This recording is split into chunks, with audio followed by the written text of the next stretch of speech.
సంఘం అంటే ఏంటో అనుకోకండి, సంఘాన్ని చులకనగా చూడకండి.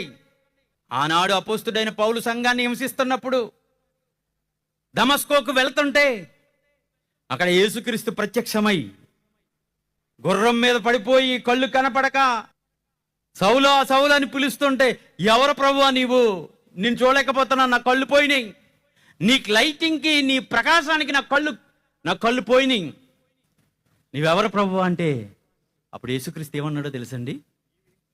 నీవు హింసించుచున్న యేసుక్రీస్తుని హింసించాడేంటి? అంతకు ముందుకెళ్ళిపో. సౌలైతే ఇంటింటా చొచ్చి సంఘాన్ని హింసించుచు స్త్రీలను పురుషులను ఈడ్చుకుని పోయి చెరసాల్లో వేసి సంఘాన్ని పాడు చేస్తున్న, సంఘాన్ని హింసిస్తుంటే యేసుక్రీస్తు ఏమన్నాడు? సంఘం అంటే ఎవరనుకున్నావురా సౌలా? సంఘం అనేది నా శరీరం. నేను సంపూర్ణమైన పురుషుడినైతే సంఘం కూడా సంపూర్ణమైన వాళ్ళుగా మారిపోతారు.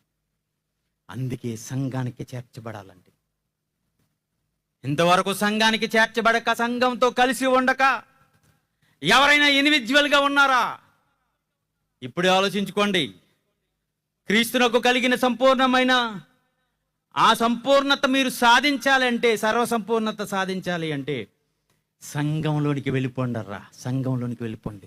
ఆ క్రీస్తు సంఘం ఎక్కడుందో ఆ సంఘానికి చేర్చబడండి. ఆ సంఘానికి శిరసగా క్రీస్తుంటే ఆ సంఘానికి మీరు చేర్చబడండి, చేర్చబడండి, చేర్చబడండి. అక్కడే ఉంది సర్వసంపూర్ణత. ఈరోజు ఈ ప్రపంచ మానవాళ్ళందరికీ ఆదర్శం మనిషి అంటే ఇలాగే ఉండాలి అని ఆ మనిషిగా ఈ భూమి మీద బ్రతికిన వ్యక్తి యేసుక్రీస్తు వారు.